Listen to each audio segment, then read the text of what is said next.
Un aspect aussi qui est beaucoup important, c'est la personne. C'est pas l'argent qui fera que ton projet va marcher. C'est toi-même, en tant que personne. Qu'est-ce que tu as déjà eu à réaliser? Quand la personne nous rentre là, assure-toi que ton expérience et tout ton business, l'expérience est tellement bonne que la personne a envie de rappeler des personnes. Et c'est seulement ainsi que tu arriveras réellement à créer une machine de croissance. Oubliez cette peur de dire si je partage mon idée, ils vont copier, ils vont implémenter. Ça, C'est très important. vous allez vous lever, lorsque vous allez lancer votre idée, vous allez vous rendre compte qu'il y a déjà, juste en Côte d'Ivoire, il y a déjà 10 personnes qui traversent la même idée. Lorsque vous allez côté en Afrique, il y a une cinquantaine. Pas au Nigeria seulement. Au Nigeria simplement. Au Nigeria simplement. Il y a au moins 100 000 personnes qui sont en train de bosser dessus. Et lorsque tu regardes les fondeurs, tu regardes l'implémentation, tu t'assois et te dis, mais est-ce que moi-même là, c'est la personne adéquate pour faire ce projet-là?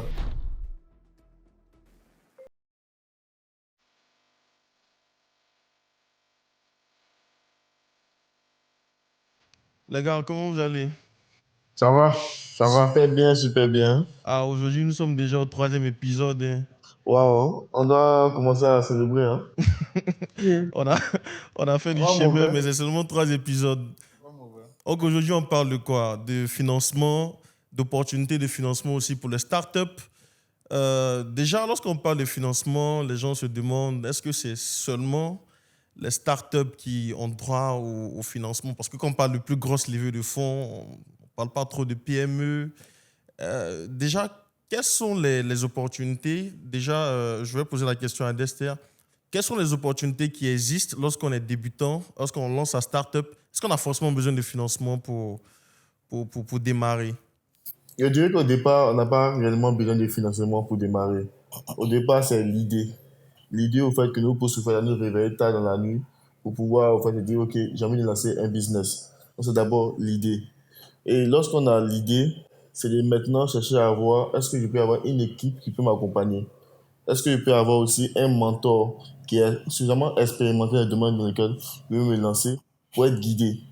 Et est-ce que je suis prêt en fait à faire des recherches dans mon domaine, me perfectionner et devenir, on va dire, plus ou moins un expert dans ce domaine-là?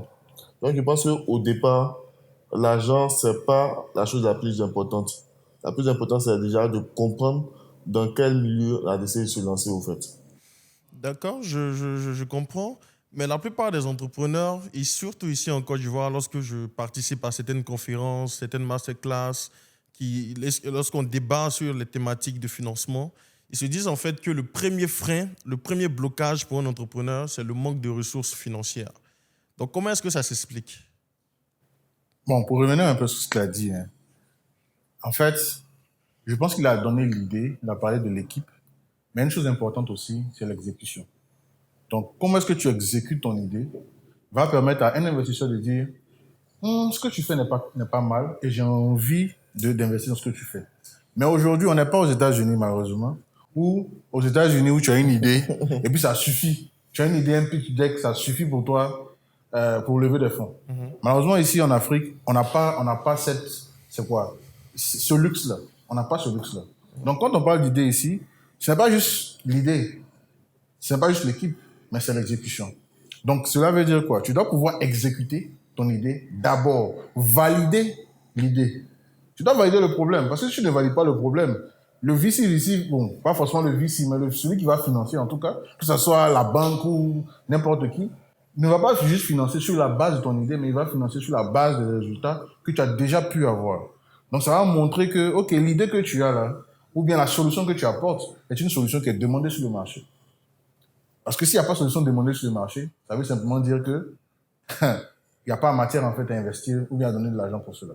Donc, je pense que peut-être la première chose en tant que fondateur on doit faire, c'est valider notre idée. Je ne peux pas dire bootstrapper, mais on va dire bootstrapper, c'est-à-dire prendre un certain temps pour s'assurer que la solution qu'on apporte est une solution qui est beaucoup demandée sur le marché. S'il n'y a pas ça, moi je dis il n'y a pas matière à chercher le financement. D'accord, je comprends. Donc, ça signifie en fait que pour un start-upper qui est en Afrique, parce que vous avez fait le comparatif avec les États-Unis où, bon, si tu es à San Francisco, dès que tu te lèves, tu as une idée, tu es en même temps dans l'écosystème des VC, tu peux directement pitcher à quelqu'un. Ici en Afrique, on doit d'abord prendre le temps de faire valider l'idée avec le marché. et puis après chercher maintenant des VC à qui on peut présenter des chiffres qui parlent, qui montrent qu'on a quand même exécuté. C'est vrai, mais moi je me demande, en fonction du niveau, en fonction aussi du niveau de l'idée que tu as, ça peut demander un certain nombre de ressources. Supposons que tu as envie de développer, tu as envie de résoudre un problème qui est en rapport avec l'intelligence artificielle. Je me dis comme ça, hein, il faut peut-être que tu aies, si tu n'as pas d'expérience en termes d'intelligence artificielle, de développement, de marketing, tout ça, tu dois d'abord t'associer avec des gens, ou bien tu peux, je ne sais pas, est-ce que tu vas chercher à lever avec l'idée que tu as et puis maintenant recruter des gens qui vont exécuter? Est-ce que c'est de cette exécution que tu parles? Oh, ok. À ce niveau-là, c'est assez intéressant, comme tu as abordé le sujet. C'est déjà de pouvoir avoir accès aux ressources. Ok. Ce n'est pas forcément financier. Si tu demandes par exemple 10 000 dollars, 20 000 dollars, 30 000 dollars ou 100 000 dollars pour développer ton projet, c'est assez difficile. Mais il y a par exemple ces providers, ces personnes-là qui offrent en fait, des ressources Internet pour les serveurs. Par exemple, Microsoft Azure, AWS d'Amazon et autres, Google par exemple, qui eux ont des serveurs qui eux ont des tonnes de serveurs disponibles, que tu dis par eux-mêmes déjà, et par aussi des partenaires. Ils ont tous des programmes pour entrepreneurs, pour mettre à la disposition en fait cette force de calcul-là, pour pouvoir gérer des projets par exemple dans l'AI ou dans n'importe quel type de projet. Mais à leur niveau, il faut que tu arrives en fait à leur présenter en fait un pitch deck, pour leur dire mon projet c'est X, Y, Z et euh, je mon objectif, c'est de pouvoir lancer un business dans tel secteur. Et s'ils sont intéressés, que ça rentre dans leur canevas, ils sont prêts à te donner des ressources au fait gratuitement. Par exemple, moi, dans mon compagnie, on a pu avoir accès à ce type de financement-là d'Amazon. On a pu avoir aussi ces financements aussi de Google et même d'Azure. Ils ont tous donné des crédits gratuits. C'est-à-dire que nos serveurs, on ne les paye pas présentement depuis plus quelques années, on ne les paye pas. Parce qu'on a eu accès à ces financements-là. Et avec ces données-là, tu peux faire tourner tes serveurs, tu peux faire tourner toutes les idées les plus fortes que tu as. Hmm. Et derrière aussi, il y a certains programmes même qui te donnent accès au fait à ce qu'on appelle des PEC. Les PEC, au fait, c'est des coupons réduction pour pouvoir accéder à des ressources serveurs. Par exemple, tu veux avoir accès à des emails professionnels, mais tu n'as pas les 5 dollars par mois pour sponsoriser. Microsoft, Google et autres, dans des programmes où tu donnes ça gratuitement, Ok, ça même 1 an. d'accord. Donc, en tant qu'entrepreneur, c'est de déjà comprendre l'écosystème et essayer d'aller vers ces accélérateurs, ces écosystèmes-là qui les offrent gratuitement. Wow, super. Donc, ça signifie que c'est avec ces perks-là qu'on peut quand même bootstrapper. Déjà, on va expliquer un peu c'est quoi bootstrapper, parce que c'est un mot assez technique. Il faut faire partie du jargon pour comprendre. Donc, voilà, Michael. Bootstrapper. Donc, bootstrapper, c'est simplement ne pas compter, je dirais, sur un financement extérieur Ok, pour se lancer. d'accord. Donc, c'est utiliser ses ressources à soi ou, comme il a dit, les différents perks de grandes, bon, je vais dire de grandes compagnies qui te permettront ainsi de commencer quelque chose sans pour avoir besoin, pardon, de demander de l'argent auprès d'investisseurs ou d'aller demander de l'argent auprès, par exemple, de frères et sœurs et tout ça. C'est ça le bootstrap. Donc, le bootstrapping, c'est juste dire, OK, je commence avec ce que j'ai comme ressources. Ensuite, je vais essayer d'utiliser l'argent de mes clients pour pouvoir augmenter au fur et à mesure mes ressources. Et arriver à un certain niveau où je vais dire quoi, l'attraction. Bon, sûrement ce mot, on va dire c'est quoi, mais je vais dire quoi? J'ai les chiffres pour aller vers un investisseur et puis lever des fonds. En réalité, c'est ça le bootstrapping. Exactement. C'est comme un employé qui travaille pour une compagnie et qui décide d'avoir des économies, mettre des économies de côté parce qu'il a une idée qui lui traverse la tête. Et donc, il décide de mettre à disposition, de prendre cette économie-là pour pouvoir lancer un projet à côté. Un projet à côté. Et vu qu'il n'a pas demandé cet argent à un ami, à un frère ou à une connaissance, donc c'est ce qu'on appelle bootstrap, au fait. Compter sur ses propres ressources, au fait, pour pouvoir lancer une idée.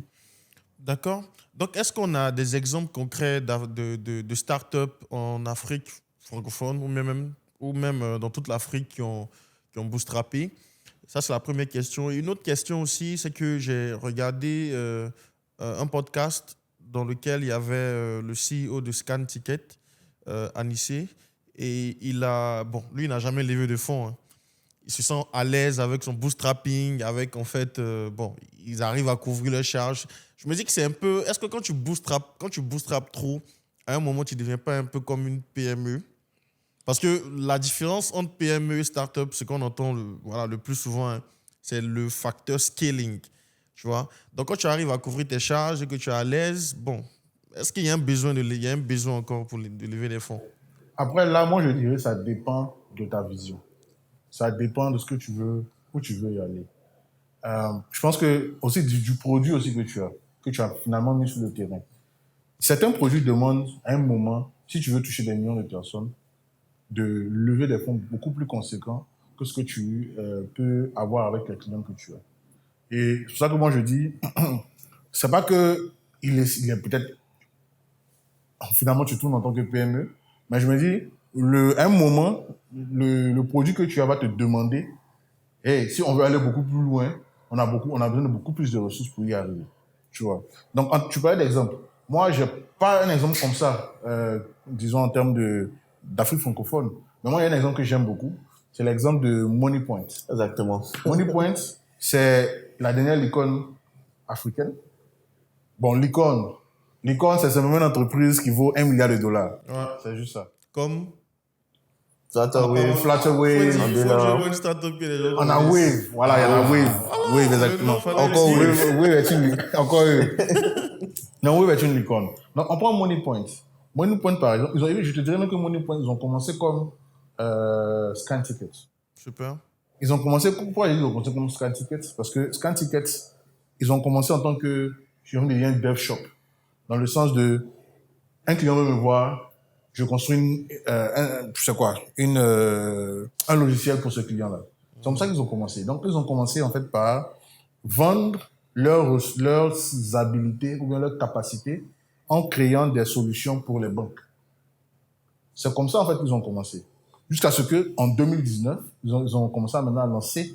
Et ça, c'était la vague où il y avait maintenant cette vague de, je crois, NIBSS avait lancé tout ce qui était open banking. Donc maintenant, on pouvait facilement lancer en fait une solution où tu pouvais faire du dépôt-retrait sur un compte bancaire. Donc, eux, ils ont vu ça et puis très vite, ils sont montés sur la chose. Donc, avec ce bootstrapping, en plus, quand tu commences chez eux, bien sûr, les transactions, ça faisait rentrer de l'argent avec les fonds qu'ils avaient depuis le départ. Donc, ils ont pu, en se basant sur ces fonds qu'ils avaient depuis le départ, grâce à ce qu'ils faisaient pour les banques, construire leurs produits Moneypoint, le faire grandir à un certain niveau, et puis après, ils sont allés lever des fonds. Mais ils avaient déjà les chiffres, en fait. Tu vois, aujourd'hui, pour moi, c'est une fierté de voir cela, en fait. Pourquoi? Parce que ils ont commencé très petits. Okay. Et c'est ça le truc. Il faudrait voir aussi que, quand on veut bootstrapper, en tout cas, ce n'est pas du jour au lendemain on va se lever par lever des fonds. Ça peut prendre 5 ans avant même que tu sois à un niveau où tu dois lever des fonds. Donc, il y a tout ce tralala là. Donc, il faudrait dire que ce n'est pas facile. Ce n'est pas facile, mais je pense que c'est une belle avenue, surtout si on n'est pas encore sûr que notre solution va vraiment marcher. Ah. Tu veux rajouter quelque chose, Dexter? Ah oui, je pense qu'en fait, c'était aussi SynetPay. Ah ouais. Et une bonne partie des startups du CIV, du programme CIV. Donc, c'est les entreprises qui ont toutes commencé en bootstrapant et essayant en fait, d'avoir le maximum de clients. Et derrière, maintenant, susciter l'intérêt en fait, des VC pour pouvoir maintenant scaler leurs opérations et avoir accès en fait, à des marchés beaucoup plus importants. Et quand tu dis ça, ça me rappelle, je crois que Push, ils ont commencé en étant panéliste cash. Oui. Ils ont commencé en tant que, je viens de dire quoi? Je viens de dire un vendeur de cartes, qui m'excuse, hein, mais un vendeur de cartes UBA en réalité. C'est comme ça qu'ils ont commencé. Et je crois à un moment, ce qu'ils faisaient, c'est que tu pouvais faire un transfert directement, en fait, de l'autre côté, sur la carte UBA de la personne que tu voulais. Tu vois. Mais je ne crois pas qu'ils aient levé des fonds avant de passer à Push en tant que tel.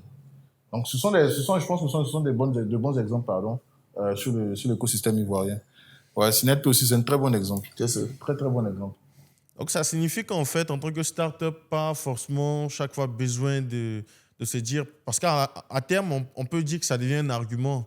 Donc, je n'ai pas de financement, c'est difficile de trouver des VC, je ne parle pas anglais, donc je n'ai pas de start-up qui résout un problème. Parce que, comme vous l'avez dit au départ, il faut se donner un temps au moins pour pouvoir vérifier nous-mêmes si le produit correspond au marché.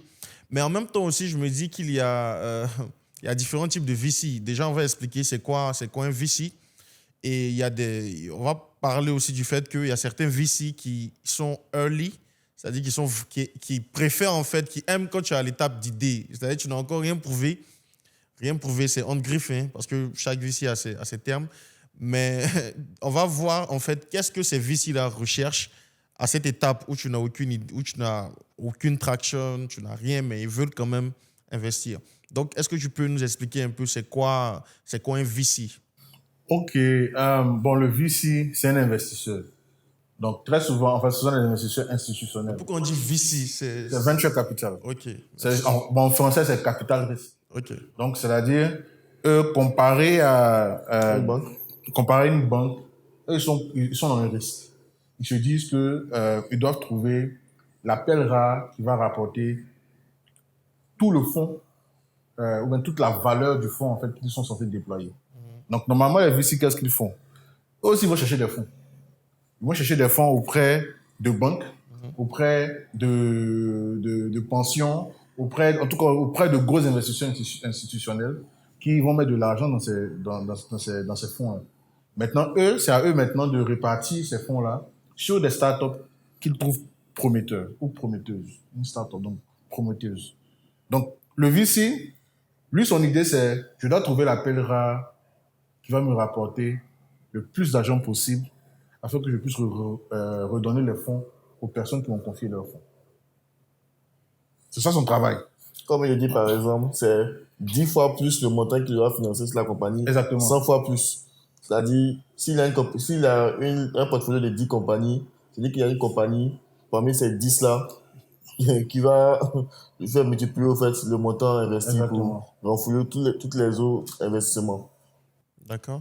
Donc, ça signifie qu'un VC, quand il investit dans une start-up, il sait pertinemment, malgré tous les chiffres qu'on peut lui montrer, il sait que ça peut marcher comme ne pas marcher. Exactement. C'est ça? Oui, donc, s'ils sont vraiment dans le risque, pourquoi est-ce que c'est difficile pour nos frères ivoiriens ou bien nos start-up dans l'Afrique francophone de lever comme c'est fréquent? Je dirais une chose. Il sait qu'il peut perdre ou ne pas gagner. Mais il ne veut pas. Mais en réalité, c'est qu'il veut se donner les chances de gagner. Donc, en réalité, il va regarder ta start-up. Est-ce que toi, ta start-up là peut... En fait, il y a ce qu'on appelle... Il va calculer ta valeur dans 5 à 10 ans. Parce que le VC doit sortir de ton capital dans 5 à 10 ans. Parce que dans 5 à 10 ans, il est censé retourner l'argent, en fait. Donc, lui, il n'est pas venu pour rester. En tout cas, pour tous les start-upers qui pensent que le VC vient là pour rester, il n'a pas envie de rester. Ce qu'il veut, c'est, mon frère, il faut faire, on va grandir rapidement, je vais faire ma sortie, je vais pouvoir récupérer l'argent que j'ai mis là et puis je vais le donner.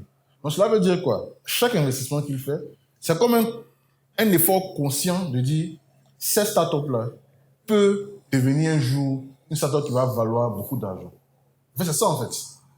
En réalité, et quand on parle de pitch deck réellement, c'est ce que tu essaies de lui montrer. Tu dois lui montrer que, frère, ma startup dans 5 ans, ça peut devenir beaucoup d'argent. Mais si, nos gars n'arrivent pas à le faire, bien sûr qu'il ne va pas te regarder.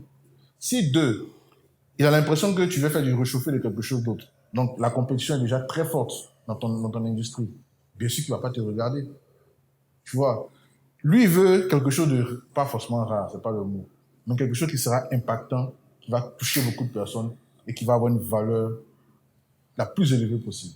C'est ça qu'il recherche. Donc, si nos gars si on n'arrive pas à lever des fonds, je vais nous mettre dedans, si on n'arrive pas à lever des fonds, c'est parce qu'on n'arrive pas à leur montrer, ou on n'a pas encore bien validé notre marché, pour leur montrer qu'on a la possibilité de réellement devenir gros. Super. Donc, au début, quand on parlait de start-up en Afrique, de financement, c'est vrai que les gens croyaient que c'était, la plupart du temps, non lucratif. Parce que j'ai écouté un des spaces de Rebecca Nchong et elle a évoqué même ce sujet-là. Elle disait qu'au départ, bon, quand les VC étaient sur le continent africain, c'était, vous voyez, en 2015, 2014, voilà, tu vois, c'était, quand on parlait de start-up en ce moment-là, c'était plus des STEM Labs, en fait. Voilà. Mais à partir de quel moment les VC ont commencé à se rendre compte que, il y a quand même de l'argent là-dedans aussi. Et une autre question que je veux poser, c'est les VC, tu as dit que les VC, ils vont lever eux-mêmes de l'argent. Sur la base de quoi? Sur la base de quoi est-ce qu'ils lèvent de l'argent auprès de... Des institutions. Voilà. C'est-à-dire eux-mêmes, comment se fait le process à eux, leur niveau?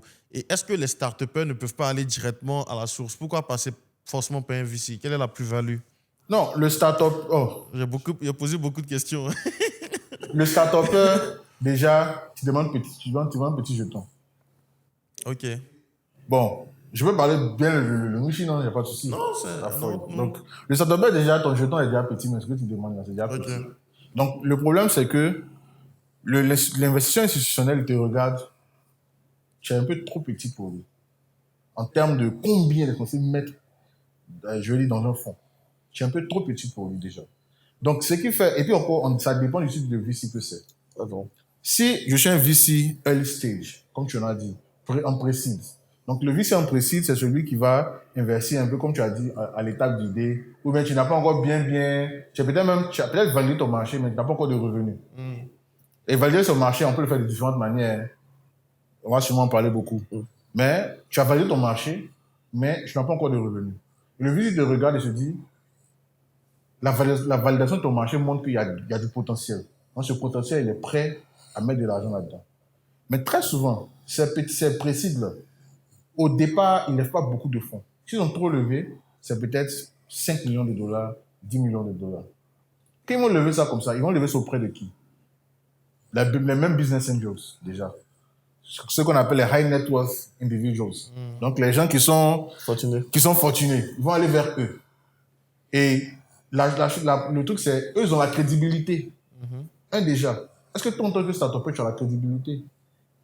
Si tu arrives à créer cette crédibilité-là, par exemple, je prends le cas de nos champions, Jamo, quand tu as Hassan et Régis, ils ont la crédibilité. Ce sont des personnes qui peuvent aller vers les personnes fortunées, leur dire, voilà ma prochaine idée, donne-moi l'argent pour le faire. Parce qu'ils ont la crédibilité. Est-ce que nos start-upers déjà ont la crédibilité? C'est ça le problème. 2, je l'ai dit tout à l'heure, les fonds que tu demandes ne sont pas assez. Pour certaines de ces personnes-là, pour certaines de ces institutions-là. Parce qu'elles vont dealer dans les 1 million de dollars. 1 million de dollars, c'est quoi? 500 millions de francs CFA. On est à 500 millions de francs CFA dans les... comment je vais dire ça? Dans les milliards et tout. Donc, déjà, ces personnes qui vont regarder à qui je donne mon argent. Donc, déjà, même la personne qui vient avec le fonds de VC doit être une personne aussi qui est crédible, qui a fait beaucoup de choses, qui a beaucoup d'expérience. C'est que malheureusement, très souvent, nos startups n'ont pas. Ou bien nos startupers n'ont pas. Donc, le gars, tu parlais de process tout à l'heure. Bien sûr, il va aller vers tous ces investisseurs-là, et puis il va leur pitcher une thèse. Et la thèse, c'est, voilà ce que moi j'ai vu sur le marché. Voilà, je pense, voilà où le marché s'en va. Et je pense que voilà les types de founders dans lesquels on peut investir, ou bien dans telle région on peut investir, ou bien dans tel secteur on peut investir. Donc, ils vont construire leur thèse autour de ça, soit autour des founders. C'est pour ça qu'on a des VC qui sont purement female, c'est-à-dire purement on vise que les femmes. On a des VC qui sont purement sectoriels.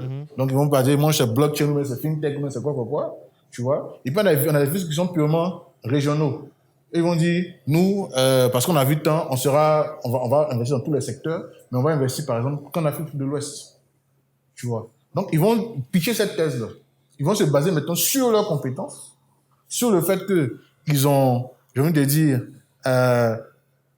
le network pour pouvoir déjà avoir ces fondateurs-là. Ils ont les compétences pour pouvoir réellement c'est quoi le mot, calculer c'est quoi, la valeur de ces startups dans 5 ans. En fait, ils vont devoir montrer toutes ces compétences-là avant que l'investisseur institutionnel puisse dire, OK, je vais y aller avec toi. Même là encore, ce que l'investisseur institutionnel fait, il fait ce qu'on appelle un commit. C'est genre, oui, j'ai compris, je vais faire. Maintenant, il y a derrière ce qui va se passer. Parce que le VC maintenant va aller demander d'argent à chaque fois. Ah, tu devais envoyer 2 millions. C'est comment on les 2 millions. Donc, il va le faire comme ça, au fur et à mesure. Et très souvent, ces gars-là vont regarder comment est-ce que ces investissements vont, dans quoi il investit, est-ce qu'il respecte la thèse. Tu vois? Et maintenant, ce qu'il va faire que lui, maintenant qu'il va venir vers les startups, il a piché quelque chose là-bas. Et en réalité, je dois dire une chose, il y a ce qu'on appelle les asset class. Les asset class, c'est quoi? C'est l'investisseur institutionnel regarde la startup, la bourse, real estate, c'est quoi? Immobilier. Entre les trois, là, qu'est-ce qui va me rapporter le plus d'argent dans 5 ans? Qui va regarder ça? S'il a l'impression que quand tu as fait une startup là, ça ne va rien me rapporter, il ne va pas mettre l'argent dans le VC. Tu vois? Donc, en réalité, nous, en tant que start-upers, on est comme un asset class. Réellement. L'investisseur institutionnel ne nous voit pas. Il nous voit plus comme un pion ou bien un poisson dans la mer. Tu vois? Mais il confie son argent à quelqu'un qui dit avoir l'expertise qu'il faut pour nous emmener, nous, de 0 à 1. Déjà, pour nous identifier et pour nous emmener, nous, de 0 à 1. Et ce n'est pas leur travail, ils n'ont pas envie de faire tout ça. Et tout ce qu'ils ont envie de faire, c'est placer l'argent et puis s'assurer qu'il y a les returns qui ressortent. Donc, ça veut dire que finalement, on doit s'assurer qu'en tant que start-upper, on doit s'assurer que on a réellement validé notre marché, on le connaît tellement bien qu'on peut pitcher au VC que ça là, cette solution qu'on va apporter, va valoir un jour une centaine de millions de dollars. Sinon, on n'arrive pas à le faire, on ne va jamais pouvoir le faire. Waouh, super, super. Ça, c'était vraiment une masterclass qui vient C'est de super donner. Une masterclass. Mais en même temps aussi, il n'y a pas que des... tu as dit tout à l'heure que les VC nous voient comme des asset class, les start-upers, mais il y a aussi d'autres formes de funding qui existent dans l'écosystème.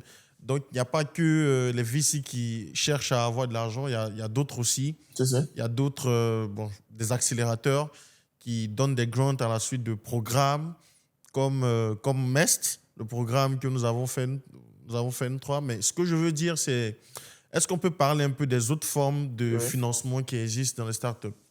Il y a aussi les business angels.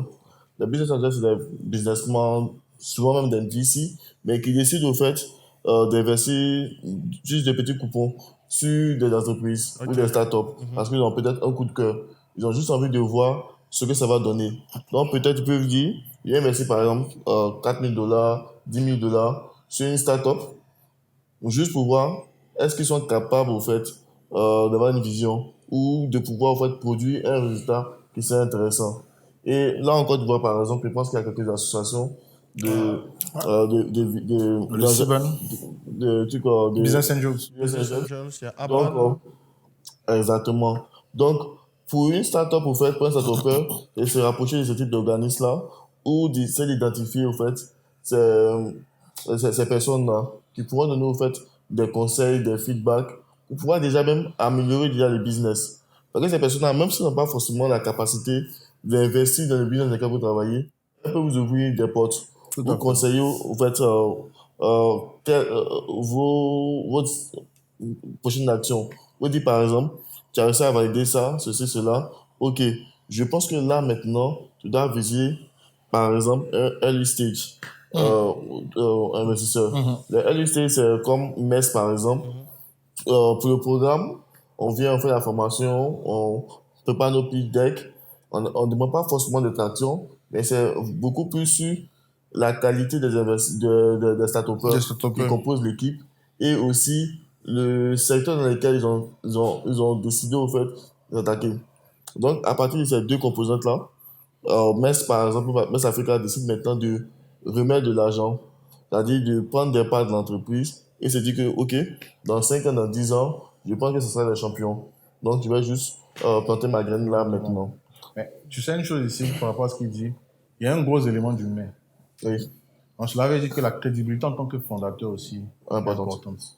Parce qu'en early stage comme ça, un business angel qui dit bon, je vais enlever 5 millions de. L'agent pouvait faire quelque chose d'autre avec. oui. Il a enlevé 5 millions de mon Il aurait pu partir à Sydney. Hein. Il te dit ah, tu vois, il aurait pu partir à Sydney. Il va prendre 5 millions de son jeton. Il va dire petit ou bien ma soeur, prends les 5 millions, on va travailler. En réalité, il doit avoir tellement confiance en toi et en ta capacité de pouvoir délivrer qu'il te donne l'argent en fait. Et ça, souvent, c'est même pas l'idée. Souvent, l'idée là, on le dit très souvent, les idées là, on peut avoir la même idée ici. Maintenant, c'est la personne qui va exécuter qui va déterminer si l'idée va marcher ou pas. Exactement. C'est pourquoi à un moment, tu crois qu'il y a ce qu'on a, moi j'appelle le culte des fondateurs dans ce sens-là où Elon Musk aujourd'hui, à cause de ce qu'il a pu faire, il y a des gens qui ne jurent que par lui. Exactement. Jeff Bezos, à cause de ce qu'il a pu faire, il y a des gens qui ne jurent que par lui. C'est pas tellement que c'est Amazon, c'est pas tellement que c'est... Mais c'est à cause de lui, à cause des capacités qu'il a emmenées, à cause de l'innovation qu'il a emmenée.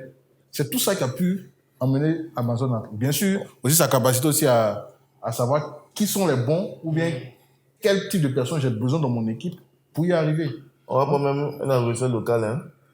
Celui du Nigeria qui a lancé Andela d'abord. Après, il va lancer Andela. Il a lancé Flutterwave. Donc, deux licornes. La place c'est 2 licornes. Ça, c'est vraiment... On pense qu'on peut le mettre dans les records Guinness, au fait. Ouais, donc, c'est sa crédibilité. C'est comme aussi aux États-Unis, on parle de la Paystack Mafia. Il y a aussi ici, PayPal. on a. Voilà, pardon, PayPal. Parce qu'il y a la Paystack Mafia aussi ici. Tous les anciens de Paystack, ils ont quand même. Ils ont lancé d'autres choses qui ont réussi. Donc, moi, je pense qu'un aspect aussi qui est beaucoup important, c'est la personne. Et souvent, dans mes vidéos, je me dis que c'est pas l'argent qui fait de toi. Qui fera que ton projet va marcher. C'est toi-même, en tant que personne. Qu'est-ce que tu as déjà eu à réaliser? Quand on lit par exemple la biographie de Régis et de son cofondateur, on se rend compte que c'est des gens qui ont des années d'expérience en termes de start-up. Voilà, moi je croyais que Régis, bon, c'est vrai qu'il dit qu'il a travaillé à MTN juste avant Jamo, mais je pensais qu'il n'avait pas vraiment d'expérience start-up. Jusqu'à ce que je participe à l'une de ses conférences où il expliquait qu'il avait déjà monté depuis longtemps des applications, je ne sais pas si c'était covoiturage, mais en tout cas, c'est quelqu'un qui était déjà... Voilà, justement, c'est quelqu'un qui était déjà dans l'écosystème. Donc, en tant que fondateur d'une start-up, il faut que vous travaillez surtout sur vous, parce que quand un investisseur, il vous regarde, il va finir de regarder les chiffres, tout ça, c'est bien beau, mais qui tu es? Parce qu'il ne donne pas l'argent au business, il donne l'argent à une personne. Exactement. À un ensemble de personnes, à une équipe. Donc, c'est aussi un élément à prendre en compte. Très important. Maintenant, un autre aspect aussi qui est assez intéressant. Moi, avant Mest, sans vous mentir, je n'étais vraiment pas familier à toutes ces histoires de valuation. Je ne comprenais pas pourquoi on donnait comme une start-up qui vient de commencer ou bien une start-up qui n'a pas, on dit, n'est pas rentable, alors qu'elle génère elle lève 10 millions de dollars. 20 millions de dollars, alors qu'elle n'est pas encore rentable. Je ne comprenais pas. Je me dis, attends, quand tu lèves 20 millions, est-ce que c'est ton bénéfice là que chaque année tu vas donner au VC? J'avais pas compris que c'était loin devant. Le VC, lui, dedans son argent, mais il te regarde. Parce qu'il sait que où tu as grossi là. Lui, son argent est gros. Donc, exactement. J'aimerais qu'on rentre un peu dans ces détails parce que je suis sûr qu'il y a plein de personnes qui nous regardent qui ne savent pas encore ce qu'on appelle déjà early stage, série A, série B, série C et valuation. Voilà. Quelle est la valeur qu'on peut donner à son entreprise quand un gars investit? C'est quoi? Equity, tout ça, là, c'est quoi? VC, tu as la parole. Prêche. Tu as le mic. Non, mais en vrai, tout ce qui est précis, tout ça, ce sont des stades de financement. D'accord. Et normalement, ces stades de financement-là sont balisés par, j'ai envie de dire, l'avancement de ton business. Ok. Ça veut dire quoi? Si tu es juste à l'étape d'idée, tu viens de commencer, tu ne peux que lever en précise. Ou bien demander de l'argent à tes frères et sœurs pour pouvoir commencer. Love money. Love money, exactement. Donc en précise, tu vas être Dieu merci, aujourd'hui on a des accélérateurs qui permettent en fait de pouvoir quand même aller lever quand même de l'argent quand même, parce que tu peux lever entre 50 000 et 100 000 dollars avec ces accélérateurs-là. C'est pas rien du tout en fait, tu vois. Donc, il te permet de pouvoir lever les fonds dont tu as besoin au départ pour pouvoir donc, on va dire, te développer. Donc, quand tu vas te développer, en fait, en précis, on suppose que tu n'as pas forcément le bon produit. Donc, ce que tu essaies de faire là, c'est de pouvoir trouver un bon produit au fur et à mesure, tu vois, pour pouvoir y arriver. En tout cas, pouvoir montrer au moins, on va dire je viens de dire quoi? What's the best word in French? Je pense que c'est le temps d'avoir de l'inside market. Exactement. Tu sais d'avoir l'inside market, pour t'assurer que lorsque tu vas passer à la prochaine étape, ce sera beaucoup plus facile pour toi. Ok. Et quand tu vas en seed, là, tu as un produit, tu as un bon MVP que tu es en train de mettre sur le marché. Tu montres que tu es en train d'ajouter d'autres fonctionnalités pour pouvoir beaucoup plus grandir, mais tu as normalement un MVP qui est déjà utilisé ou utilisable, tu vois. Et ainsi, tu peux lever un peu plus donc, qu'en précise, et ça te permet donc de pouvoir... En tout cas, tu cherches, j'ai envie de dire, le product market fit. En réalité, tu cherches ça. Tu cherches à trouver au moins un semblant de product market fit. C'est quoi le product market fit? Ça veut dire quoi? Tu envoies ton produit, les gens aiment tellement ton produit qu'ils ont envie d'utiliser. C'est tout ce que ça veut dire. Donc, tu as un semblant de product market fit. Maintenant, quand tu vas en série A, en réalité, là-bas, maintenant, tu cherches à grandir. Et grandir, ça veut dire que tu veux grandir vite. Donc, tu veux grandir vite de telle sorte que dans 2-3 ans, tu puisses lever une série B où là, tu vas maintenant penser à faire quoi? Expansion. Une expansion. À faire une expansion maintenant dans différents pays. Donc, aller par exemple au Sénégal, aller au Bénin, aller dans ces différents pays-là. Et ça, c'est ça que c'est la série B. La série B, on ne te donne pas l'argent si tu ne penses pas à aller beaucoup plus loin que ton marché local. On va dire ça comme ça. Okay. Tu vois? Donc, et puis après, il y a d'autres séries C, après ça monte. Quoi. D'accord. Donc, ça signifie qu'une start-up qui exerce depuis peut-être 5 ans, je me dis qu'une start-up exerce depuis 5 ans et qu'elle arrive à couvrir les charges mensuellement, tout et tout, ça signifie que quand même, peut-être c'est l'argent des utilisateurs, mais ils sont en train de bootstrapper.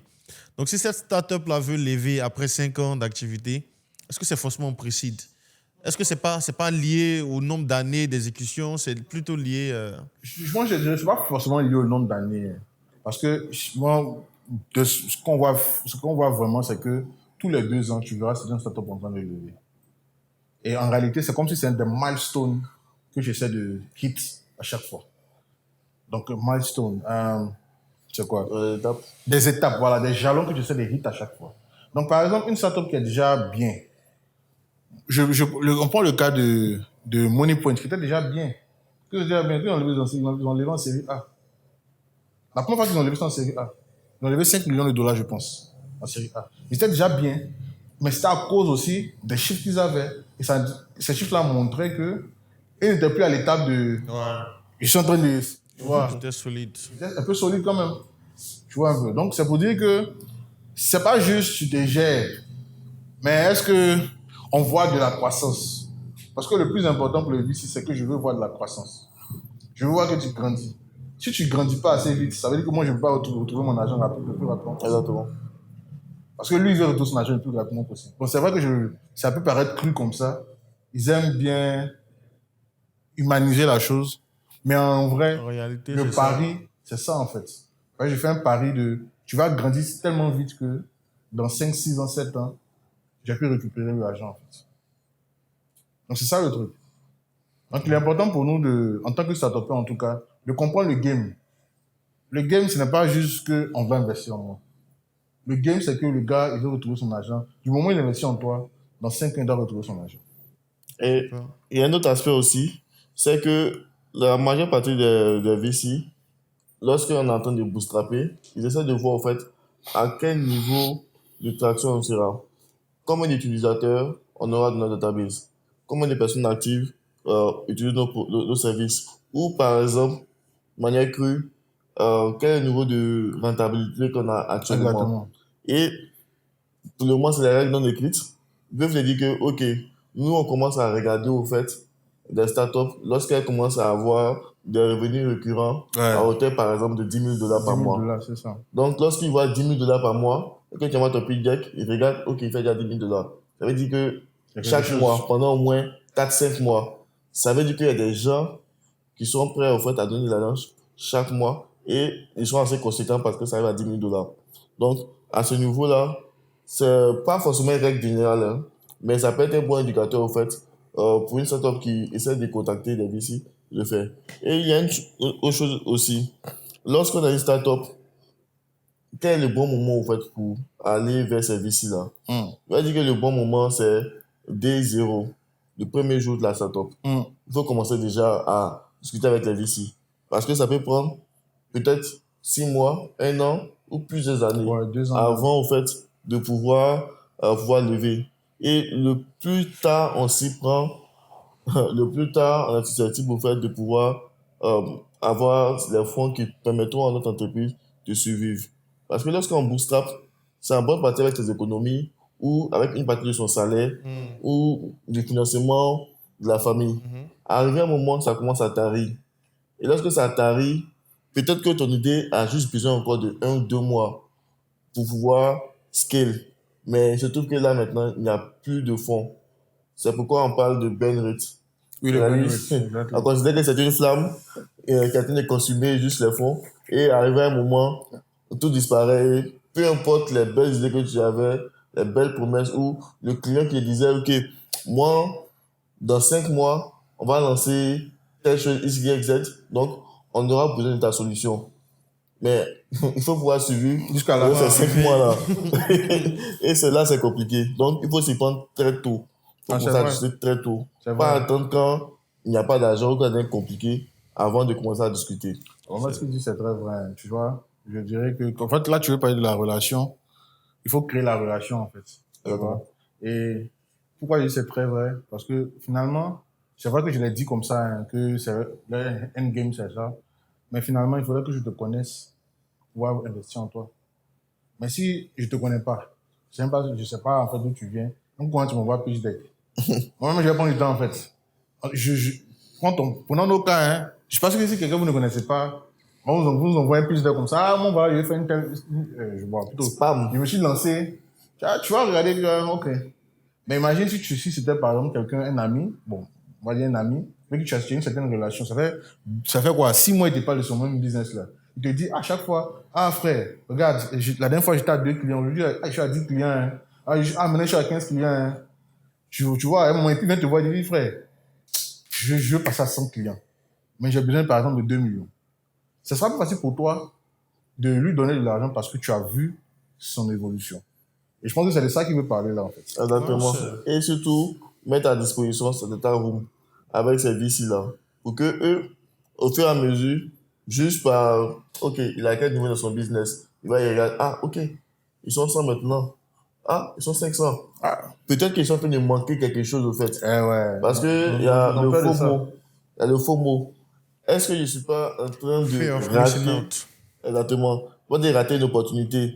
Peut-être que il y a un autre cabinet de VC qui va entrer dans ce fonds-là. Exactement. Et moi, je vais être obligé de payer les parts un peu plus cher. Beaucoup plus cher, en fait. Exactement. Donc, il y a tout cela, en fait. Il faut pouvoir jouer, en fait, pour pouvoir les attirer. Ouais, il n'y a rien de plus vrai parce que c'est un game d'argent. Ouais. On ne va pas donner son argent, on ne va pas croire qu'un VC donne son argent parce qu'il en a. Tout est calculé, il faut pouvoir aussi rentabiliser plus tard. Il y a aussi ce que les gens ne savent pas, c'est que lorsque quelqu'un annonce, lorsqu'une startup annonce sur les réseaux sociaux qu'on vient de lever, ils ne savent pas tout ce qui s'est passé avant. Ils ne savent pas si ça a pris 2 ans, ça a pris 1 an. Donc, il faut commencer à construire très tôt la relation avec les VC. Comme ça, ce sera facile. C'est pareil qu'au niveau de ton marché, il faut être vraiment proche aussi de tes utilisateurs. Exactement. Chaque fois, ils doivent te voir, ils doivent sentir que tu es vraiment proche d'eux pour qu'ils puissent adopter facilement ta solution. Mais qu'est-ce que vous avez à dire à ceux qui disent que le meilleur investisseur qu'on puisse avoir, c'est les clients? OK. Bon, je fais partie de cette école-là. Je pense que moi, à mon niveau avec ma startup, au départ, on a eu un financement de site. Donc, on a eu du financement pour notre business. Mais les premiers mois, avec les associés, c'était direct. On doit être rentable. On doit pouvoir se payer les charges, les salaires, payer les employés, on doit pouvoir se gérer nous-mêmes, sans avoir à compter au fait sur l'investissement au départ qu'on a eu. Pour juste avoir juste la tranquillité d'esprit. C'est-à-dire que on n'est pas en train de réfléchir à se dire, ah, qu'est-ce qu'on sera dans 6 mois, dans 1 an? Et ne pas avoir cette pression de se dire qu'il faut aller avoir en fait un second boulot. Parce que c'est ça en fait la tentation lorsque on est entrepreneur. C'est de se dire, ok, c'est chaud, j'ai juste besoin d'avoir un boulot supplémentaire. Et donc la mission pour laquelle on a débuté avec les fondateurs devient maintenant secondaire. Et moi en fait avec mon équipe, c'était vraiment notre première mission. S'assurer qu'on n'ait pas ces problèmes de trésorerie là d'abord. Mais ça peut être aussi un piège. Parce que à vouloir, au fait, sécuriser cet aspect-là, on peut limiter, au fait, je veux dire, la croissance de la compagnie. Parce que lorsqu'on est dans la période de scale, on se dit, OK, tous les fonds qu'on reçoit, on doit les brûler rapidement. Quand il dit brûler, c'est investir, réinvestir, essayer d'avoir des clients coûte que coûte, ou de pouvoir avoir des personnes qui viennent tester notre application coûte que coûte. Et au fait, c'est un game. Et dans notre écosystème, lorsqu'on les regarde, c'est tellement difficile d'avoir accès à des financements que si on commence à brûler de l'argent très rapidement, qu'est-ce qui prouve qu'on sera toujours présent, toujours vivant lorsque un investisseur sera prêt au fait à nous confier son argent?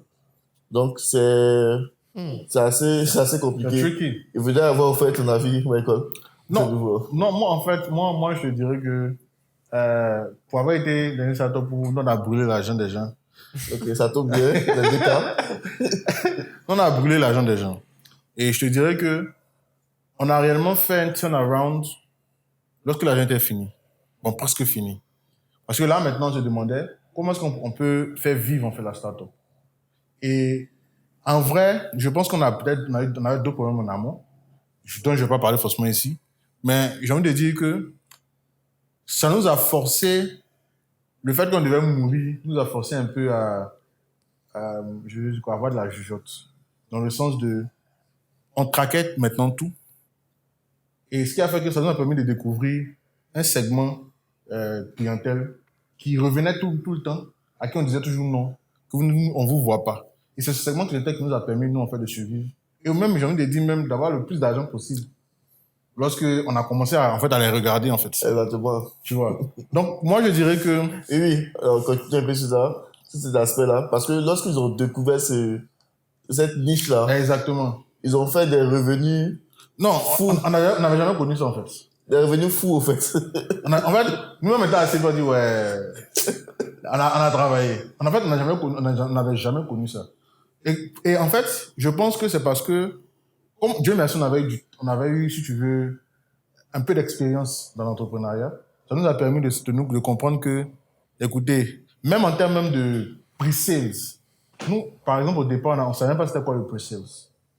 Mais je te dis qu'on a fait la stratégie, ça nous a permis, nous, d'avoir de l'argent en 1 mois qu'on n'avait jamais eu en combien de temps on faisait start-up, en fait. Donc, c'est pour dire que moi, j'étais un peu dans les deux. Et moi, je me dis, le truc, c'est, je pense, c'est une sorte de stratégie. On va être rentable le plus rapidement possible. Maintenant, on regarde, OK, pour passer à l'étape supérieure où réellement on sera, si tu veux, on va atteindre, par exemple, dans notre cas, par exemple, où on voulait atteindre toute la Côte d'Ivoire. Tu te rends bien compte que tu as besoin d'argent. Donc, il y a 2 choix que tu fais là. Soit vous cessez de vous payer, et puis vous prenez cet argent-là pour remettre dans le business. Mais vous payez, vous continuez à payer les employés que vous avez, mais vous cessez de vous payer. Ou vous dites, on va courir derrière tous les VC pour y arriver. Mais là encore, ça vient encore en termes de, est-ce que tu as la force? Par exemple, nous comme ça, dans le secteur dans lequel on était, on avait un concurrent beaucoup plus gros que nous. Et quand il est beaucoup plus gros, vraiment beaucoup plus gros que nous. On n'avait même pas les ressources. En fait, on n'a pas de ressources même. La seule chose qu'on avait en tant que ressources, c'était le fait qu'on faisait beaucoup mieux le travail. Mais là, ce qu'on a eu comme problème, c'est que aucun des investisseurs, les investisseurs nous disaient, le mobile money, parce qu'on était dans le mobile money, c'est compliqué. c'est ceci, c'est cela. Donc, on a tout, en tout cas, on a parlé à une cinquantaine, hein. Ils disaient tous la même chose. Ce qui a fait que ça nous a forcé à toujours continuer, en fait. Continuer simplement sur nos propres fonds. Parce qu'à leur niveau, par exemple, ils faisaient des revenus de fou, mais les marges étaient très peu. Très peu. Donc, ça ne permettait même pas de pouvoir réellement subvenir. Exactement, en fait. Tu peux payer tes employés, hein, mais pour dire que tu vas prendre les profits, là, pour jouer, tu as réinvesti, ça devient tellement gros. C'était pas ça, quoi. Donc, moi, je me dis, l'industrie peut faire que, l'industrie dans laquelle tu es, peut faire que finalement, tu as besoin de fonds. Et la fintech, par exemple, est une industrie où tu as besoin de fonds. Parce qu'à un moment, là, les marges sont tellement petites. Même si tu es rentable, c'est tellement petit que tu te rends bien compte que où tu dois atteindre, on va dire, la réelle rentabilité, tu as besoin de certains fonds que tu vas prendre. Mais il y a d'autres industries ou secteurs. Par exemple, si tu es dans l'enterprise, quand je dis enterprise, tu vends aux grosses entreprises. Et ça, je pense que Moneypoints, par exemple, ils ont eu cette chance-là. Quand tu vends une grosse entreprise, tu peux facturer. Donc, tu te rends bien compte que la marge est beaucoup plus élevée. Et avec cette marge beaucoup plus élevée, là, tu peux réellement faire de bonnes choses. Exactement. Mais quand tu es dans un secteur où c'est petit, moi, je dirais simplement que cherche à avoir le plus gros chiffre possible. Et puis, commence à parler depuis longtemps, en fait, avec les investisseurs. Exactement. À contrario, pour moi, dans mon secteur, nos marges sont très importantes, mais il n'y a pas forcément beaucoup de clients. Donc, les clients qu'on a, il faut maximiser au max pour pouvoir, en fait, s'en sortir. Et si on n'a pas accès rapidement à des VC, pour pouvoir, en fait, scale nos opérations, parce qu'à notre niveau, on a dû rapidement aller dans de nombreux pays. C'est-à-dire, commencer au Ghana, bouger très rapidement au Nigeria, parce que le boom, au fait, des IT était énorme là-bas. Et se dit rapidement, OK, on doit aller rapidement aux États-Unis, parce que notre marché y était. Donc, en fonction, en fait, de son business, des marges, de son qualité, tu dois pouvoir rapidement naviguer. Tout ça avant que les fonds ne fondent rapidement. Et c'est un gros challenge. Donc là, ça signifie tellement de choses. Ça signifie aussi, surtout, ce que moi je retiens, que un CEO doit être un gros gestionnaire. Comment gérer les ressources lorsqu'on est débutant, lorsqu'on commence, lorsqu'on se lance dans sa startup. Surtout que tu n'es même pas sûr que au moment où le VC voudra dire oui, tu es encore vivant. Il y a un fellow, il y a un enseignant quand j'étais dans le programme MEST qui nous disait que une startup, ça peut marcher. Mais est-ce que tu vas rester longtemps dans le game jusqu'à ce que ça marche? Et cette question-là, chaque jour, quand tu as envie d'abandonner, tu te dis, et si ça marche demain? Ça, c'est une question. Et si demain ça marche? Et ça te motivait à chaque fois. C'était vraiment ce que je retenais de lui, en fait. Parce qu'à chaque fois, il nous posait cette question. How long are you going to stay in the game? Voilà. C'est ça. Et c'est là qu'on parle aussi de runway. Vous avez parlé de burn rate. Ouais, C'est aussi runway. Et ça, les bons fondateurs, les bons CEO, ils ont toujours ces chiffres-là en tête. Exactement. Est-ce que vous avez aussi d'autres exemples de chiffres qu'on doit toujours avoir en tête, ou bien des KPIs qu'il faut toujours avoir en tête en tant que startup founder? Je pense qu'il y a un autre chiffre, c'est le return. C'est-à-dire le nombre de fois qu'un client revient racheter le même produit mais le même service. Ça, c'est crucial, fondamental. Par exemple, c'est comme si tu as une bassine qui est percée et tu mets de l'eau et à la fin, ça ne fait que couler. Donc, c'est compliqué de pouvoir avoir des clients et de les garder. Et donc, si tu arrives à les garder et en les gardant, eux-mêmes, pendant longtemps, sont capables de te ramener d'autres clients beaucoup plus facilement. Exactement. Et ça me rappelle le modèle de... Parce que j'ai fait aussi du growth marketing. Ça me rappelle le modèle le plus populaire, art. Exactement. C'est-à-dire ici, bien qu'on n'est pas dans l'univers startup, bon, même si le art s'applique un peu partout, hein, mais c'est dans l'univers startup qu'on applique le plus. C'est-à-dire on se concentre beaucoup plus sur l'acquisition. I want to get more customers. Tu veux avoir des clients, mais après, tu ne sais même pas si ces clients vont rester, à quel moment ils vont revenir, à quelle fréquence ils vont payer. Parce qu'il y a aussi une métrique qui est assez importante, lifetime value. Lifetime value. C'est-à-dire quand tu prends un utilisateur ou un client, sur combien de temps est-ce que tu penses qu'il va rester. Et ça permet de facilement faire des projections. Tout à fait. Voilà, donc le modèle art nous permet aussi d'agir dans d'autres aspects du marketing. C'est-à-dire pas seulement l'acquisition. Tu as fini d'acquérir un utilisateur. Comment tu fais pour qu'il reste? Exactement. Comment est-ce que déjà tu l'actives? Ça dépend de toi, comment tu définis ton activation. Est-ce que c'est lorsqu'il aura acheté ton service? Est-ce que après, il faut avoir des stratégies aussi de rétention.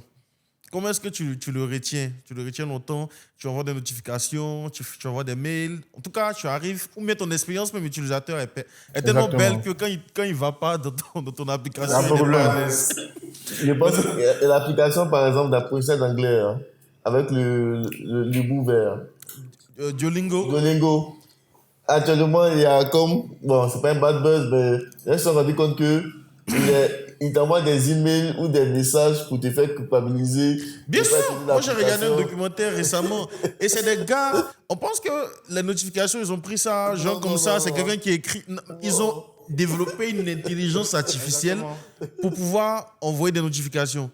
C'est-à-dire, ils ont tellement étudié le cerveau humain, c'est à peu près ce que Facebook fait avec les notifications, FOMO dont tu as parlé tout à l'heure. Exactement. C'est-à-dire, c'est des gars qui connaissent la psychologie humaine. Donc, ils ne font pas du marketing au hasard, où ils vont lancer campagne publicitaire et puis c'est fini. Mais tu sais que juste pour parler de rétention tout à l'heure, pourquoi c'est si important? Je crois, il y a, comment il s'appelle ce gars-là? Brian Balfour. C'est un gars lui, il le dit, hein, que la rétention, c'est la rétention qui crée, je vais dire quoi? Qui fait perdurer un business. Si tu n'arrives pas à retenir tes clients, c'est pas la peine. C'est pas la peine. C'est un trou percé. Exactement. Et ce qui est bien, c'est qu'il montre une sorte de loupe. Il le dit, que c'est comme une loupe. En réalité, quand la personne nous rentre là, assure-toi que ton expérience et tout ton business est de telle sorte que l'expérience est tellement bonne que la personne a envie de rappeler des personnes. Et c'est seulement ainsi que tu arriveras réellement à créer ce qu'il appelle une machine de croissance. Tu vois. Et il le dit encore, il est plus cher d'acquérir de nouveaux clients et de garder. Oui. Parce que garder là, si ton produit est bon, ils vont rester. Tu n'as pas besoin de payer beaucoup plus en fait. Exactement. Tu vois. Souvent même là, un petit email, j'espère que tu vas bien, comment ça se passe actuellement de côté de ton business.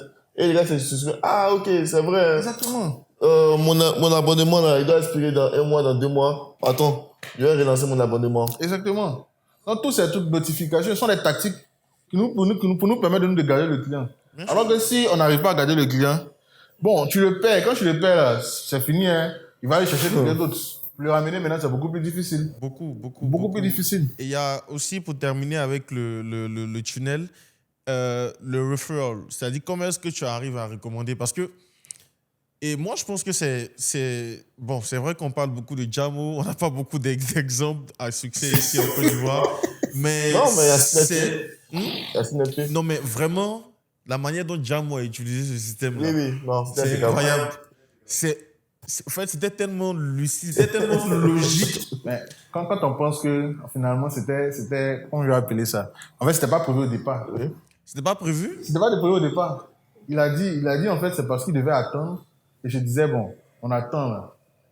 On peut pas ne pas exister en fait. Donc, on doit faire quelque chose qui va nous permettre d'exister. On doit pouvoir avoir ici que, tu vois, il y a de la demande. C'était la hype qui était là. Donc, ils ont en fait, je vous dis que là, ils sont intelligents. Il fallait pouvoir montrer qu'il y a une demande sur le marché. Il fallait montrer, ok, voici, il y a 100 000 personnes, il y a 200 000 personnes qui sont prêtes à utiliser nos services. Ah, vous parlez avant qu'il lève à voir ici là. Oui. Mais ça n'y a pas de résultat, c'était pour ça. En fait, c'était pour ça. Puisque, en fait, c'est comme si. Et puis, il disait même que les cartes n'étaient pas encore prêtes. Donc, imagine, tu as crié. 4. Tes cartes ne sont pas encore prêtes. Qu'est-ce que tu fais pendant tout ce temps? Tu as juste posté quoi? Non, tu dois créer un truc en fait derrière. Et c'est ça qu'ils ont créé en fait. Juste pour pouvoir garder, on va dire, le buzz derrière. J'ai appelé ça buzz. Mais garder ce truc-là. Mais ça a très bien marché. On en parle aujourd'hui parce que ça a très bien marché. Ouais, c'est une référence. Moi, en tout cas, c'était très bien. Parce que là, tu te rends compte que tu as 3, 4, 10 amis qui t'envoient tous les mêmes codes de référence. Je dis, moi, j'ai déjà validé. Mais il y a 10 personnes de ton réseau qui te recommande la même application. Exactement. Il y a combien d'applications qui sont capables de le faire? Forcément, tu vas télécharger pour... Oui. Et puis, je crois que quand tu devais gagner 100 000 francs. Oui, donc, il y avait 1000 les francs incentives. par référal. Il y avait les incentives. Tu vois, enfin, il y avait tellement de choses. Et je crois que, c'est quoi la gamification? Oui. Ils ont bien utilisé le principe de la gamification. Donc, nous appâter avec des gains. On est tombé dans le panneau. Ça. En tout cas, tu as parlé de Duolingo, eux, ils le font. En tout cas, en termes de gamification, là, c'est les experts. Parce que le simple fait que quand tu ne rentres pas dans l'application, c'est-à-dire tu as commencé à apprendre, tu arrives au peut-être 100e jour, tu ne te connectes plus, tout revient à zéro. Donc, ça t'oblige à chaque fois à revenir. C'est-à-dire, ta rétention, c'est comme si c'était en bris, en fait. Tu dois forcément ouvrir l'application, continuer d'apprendre. Mais dans le documentaire que j'ai regardé, ils avaient du mal à générer de l'argent. Oui. C'est-à-dire, ils faisaient tout ça, mais c'était gratuit. C'était un business model freemium, en fait. Combien de personnes tu connais qui utilisent Duolingo et qui payent? Moi, je ne connais pas, justement. Voilà. Donc, ils comptent juste sur la masse. Et sur la masse, il y a ce qu'on appelle dans le jargon des startups les baleines. Ces personnes-là qui, avec les dépenses qu'elles occasionnent, permettent de rembourser au fait tous les frais de fonctionnement Tout à fait. de tous les utilisateurs gratuits. Et c'est ce qui compte. Tout à fait. Moi, Duolingo, bon, ce n'est pas le sujet d'aujourd'hui. C'est mieux. Je vais laisser ça comme ça. C'est pas le sujet d'aujourd'hui. Enfin, allons-y. Donc, moi, je pense qu'on a parlé de pas mal de choses. Pour terminer, je veux poser la question, parce qu'on parle souvent de VC, on parle d'accélérateur. Est-ce qu'on peut déjà expliquer un peu la différence? Parce qu'il y a des gens qui font les deux. Il y a des gens qui sont l'un, qui sont l'autre. Il y a des gens qui, bon, on va dire des institutions qui sont en partenariat avec les VC. Comme ça, dès que tu finis ton programme d'accélération, ils te proposent un panel de VC dans lequel tu peux, voilà, tu pourras pitcher ton projet et puis recevoir du financement. Donc, est-ce qu'il y a une différence ou bien les deux vont de pair? On va dire que les programmes d'accélération, c'est des programmes qui sont censés, au fait, vous permettre de vous lancer le plus rapidement possible sur le marché. C'est-à-dire que il y aura De se lancer ou d'accélérer? Bon, d'accélérer, au fait, comme le nom le dit. C'est-à-dire, il y aura des experts métiers, par exemple, dans la vente, dans le marketing et tout ça, en fait, qui vont regarder ton business, essayer en tant que business doctor, le regarder et te dire, OK, voici ce qui cloche, voici comment on peut améliorer les choses. Et très rapidement derrière, tu es beaucoup plus apte, au fait, à pouvoir acquérir, au fait, les clients qui commettent à ton marché. Maintenant, de l'autre côté, les VC, c'est beaucoup plus les personnes qui ont les fonds et qui investissent les startups. Donc, les accélérateurs, ils sont beaucoup plus, on va dire un peu plus light. C'est-à-dire que eux, ils ont déjà un financement, ils sont déjà financés pour pouvoir mettre à niveau les startups. Les VC, ils viennent réellement quand ils pensent que tu es prêt. Les accélérateurs, ils essaient juste de te rendre prêt, au fait, pour que les VC viennent à toi. D'accord. Ouais. Bon, moi, je dirais que les accélérateurs aussi, il faudrait dire une chose, hein, c'est un peu comme des VC. C'est juste qu'ils font un programme de formation. Pourquoi ils disent c'est un peu comme les VC? Parce qu'ils ont aussi des investisseurs qui investissent en eux. Tu vois? Qui investissent. C'est comme si l'investisseur investit dans le fond de l'accélération. Et que maintenant, c'est ce fonds-là que l'accélération ou bien la compagnie qui gère l'accélération utilise pour pouvoir maintenant dire, OK, vous qui rentrez, on va vous donner $100 000 pour 10%. Tu vois? Donc, c'est un peu comme des VC. C'est juste que eux, ils peuvent prendre des personnes qui ne sont pas forcément prêtes actuellement pour recevoir de l'argent d'un VC. Et ils se disent quoi? Dans les 3 mois ou 6 mois que tu vas passer avec nous, on va s'assurer que tu as tout ce qu'il faut et tu as la croissance nécessaire pour pouvoir lever des fonds auprès des VC. Mais il faudrait dire une chose, les VC aussi commencent maintenant, pas à faire des programmes d'accélération, hein, mais à avoir ce qu'on appelle, je viens de dire quoi? What's the word? Une division, je vais dire ça comme ça, ou bien un département dans leur fonds qu'ils appellent plateforme. Et la plateforme, c'est quoi? Ils vont prendre aussi des personnes expérimentées, donc dans certains secteurs, dépendamment en tout cas du secteur dans lequel ils sont. Donc si par exemple, c'est un VC qui ne parle que B2B, donc lui, le VC, qu'est-ce qu'il va faire? Il va créer une plateforme, bon, pas de plateforme, mais un département qu'on appelle la plateforme. Et c'est dans ce département-là, ça sera un peu les advisors ou bien les conseillers des startups. En tant que startup, tu auras accès à un sales coach, tu auras accès à des personnes qui sont bonnes en legal stuffs, tu auras accès à quelqu'un qui est bon en growth hacking. Et tout ça, ils vont proposer cette équipe-là qui va maintenant être ton support, ton soutien pendant le temps que tu seras avec eux. Ça s'appelle un accélérateur où il y a un programme qui est défini, un curriculum qui est défini. Mais ils auront cette partie-là aussi dans leur fonds qui sera là aussi pour pouvoir t'aider. Et t'apporter un peu ce que l'accélérateur t'a déjà un peu apporté. Et aussi, les accélérateurs qui prennent des parts d'entreprise comme d'autres qui ne prennent Oui, aucune tout à part. fait, tout à fait. C'est-à-dire qu'ils sont financés ailleurs, donc on n'a pas besoin de prendre des parts. Donc, est-ce qu'un studio n'est pas une combinaison des deux? Parce que je voulais parler en fait de l'autre type d'accélérateur qui existe en fait des studios, Le venture venture studio. studio. Bon, moi, je Un dirais peu que le comme venture ici studio... avec le M Studio. Ah ouais. Est-ce que c'est pas une fusion des deux? La différence, je dirais, avec le venture studio, c'est quoi? Le venture studio vient avec ses propres idées. Et puis, il t'appelle. Viens, tu vas venir travailler sur l'idée. On va travailler avec toi, t'aider. En même temps, on croit que toi, tu peux le faire. On va travailler avec toi. Et puis, ensuite, on va faire de telle sorte que tu puisses lever des fonds. Et puis, tu vas continuer. Et nous, on aura nos fonds. On va dire nos parts dans l'entreprise. Donc, le venture studio, en réalité, c'est un cofondateur. Ce n'est pas comme un accélérateur ou bien un VC qui prend une part minoritaire. Le venture studio, souvent, il ne peut pas entendre tout ça. Tu vois? Donc, lui, en réalité, c'est j'ai mon idée, ou bien j'ai des idées auxquelles je pense. Je cherche maintenant des personnes qui vont porter ce projet-là. Et avec ces personnes, maintenant, on essaie de raffiner l'idée, de raffiner ce qu'on veut faire, et puis ensuite, on présente ça sur le terrain. Mais l'accélérateur, il n'y a pas d'idée. Et toi, il faut venir seulement avec ton idée, et ils vont t'accompagner tout simplement.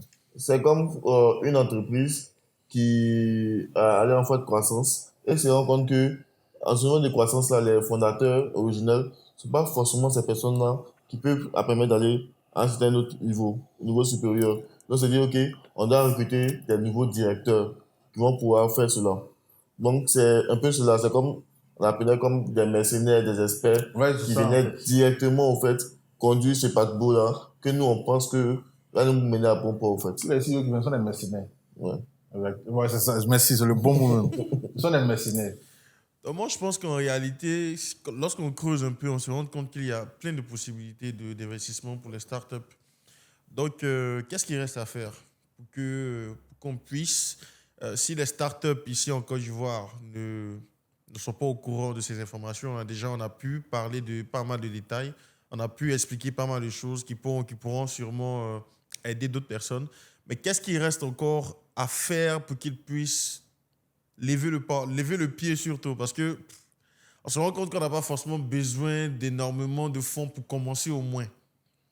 Maintenant, les fonds d'investissement qui existent, bien vrai qu'ils peuvent parler anglais, bien vrai qu'ils sont disponibles la plupart du temps dans le monde anglophone, mais qu'est-ce qu'il reste à faire pour nos startups locales ici en Côte d'Ivoire, à Abidjan, pour pouvoir aussi lever des fonds, faire grandir leurs activités et ne pas se transformer en PME?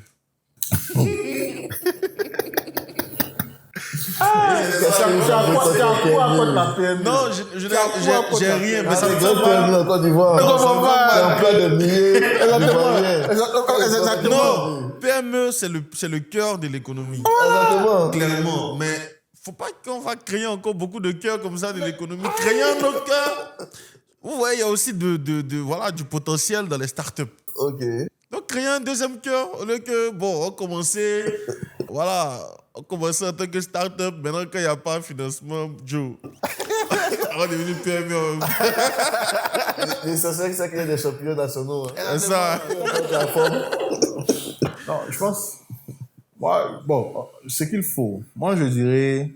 Déjà, il faut ces conversations-là. OK.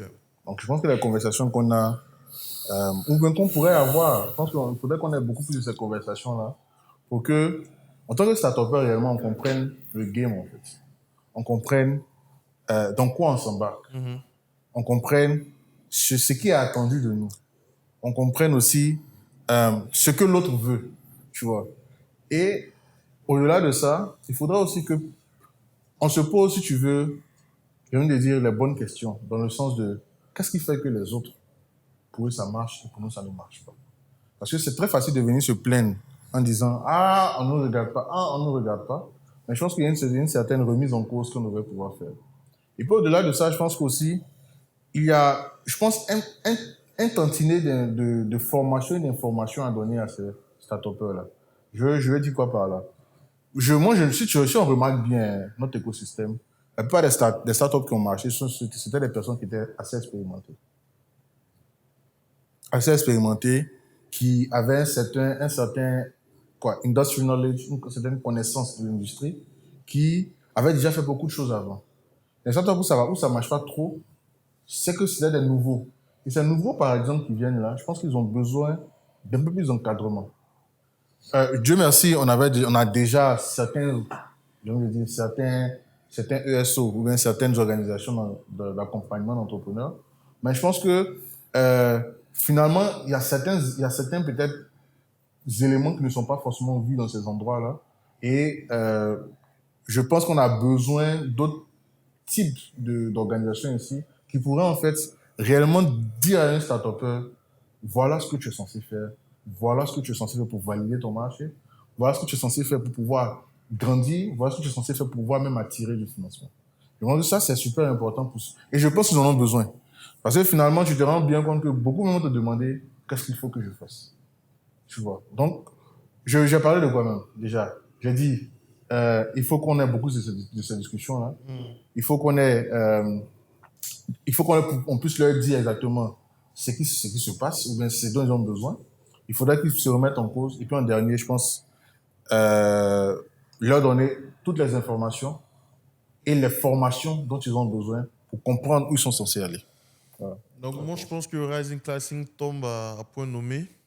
On espère que de notre côté, on aura fait le nécessaire pour aider l'écosystème à avancer, car c'est vraiment le souhait de tout un chacun ici.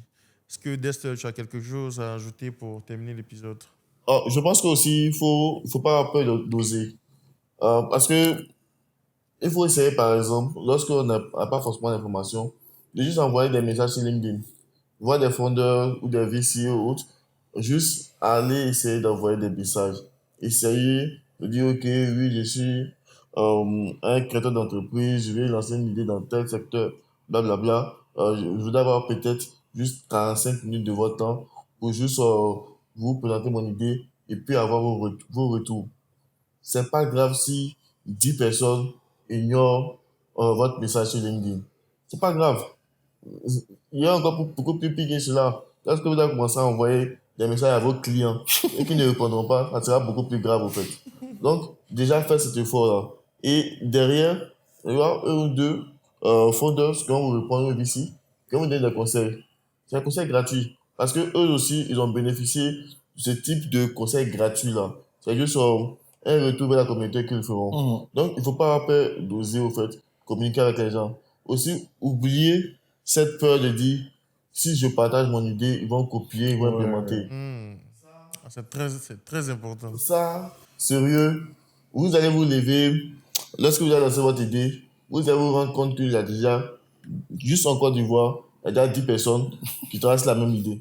Forcément. Lorsque on va aller côté en Afrique, il y a un 50. On va au Nigeria seulement. Au Nigeria simplement. Il y a au moins 100 000 personnes qui sont en train de bosser dessus. Et lorsque tu regardes les fondeurs, tu regardes l'implémentation, tu t'assois et te dis, mais est-ce que moi-même là, Exactement. je suis la personne, la personne adéquate pour faire ce projet-là. Donc, il ne faut pas avoir peur. Si la personne a mieux implémenté que vous, la personne gagne avec vous, c'est que l'idée l'appartenait. Je pense que dans le coupé décalé, c'est la même chose. Le concept appartient à celui qui le met en valeur. Aussi simple que ça. C'est ça. Pas peur de communiquer. C'est juste derrière, ce qu'il ne faut pas partager forcément, c'est sa secret sauce. C'est comment vous arrivez Comment on le fait en fait. à faire, au fait. Lorsque quelqu'un vous pose trop de questions à ce niveau, essayez juste de lancer un peu D'être vague.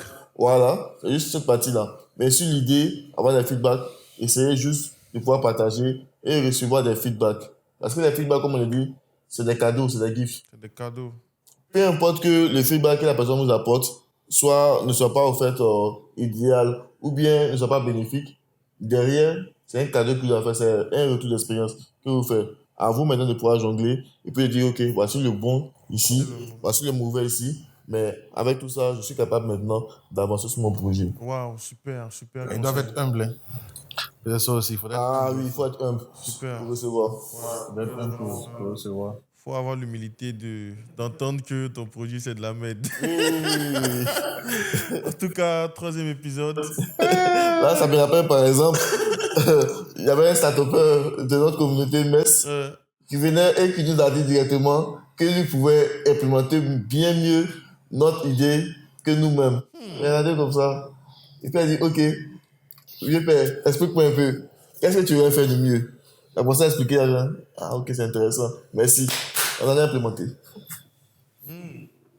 C'est simple que ça. Il faut accepter. Avoir l'humilité, hein. Tu connais pas tout. On vous a dit, vous avez vu, on fait de quoi tu vois là? 3e épisode. Allez, Il faut être ciao. humble. OK.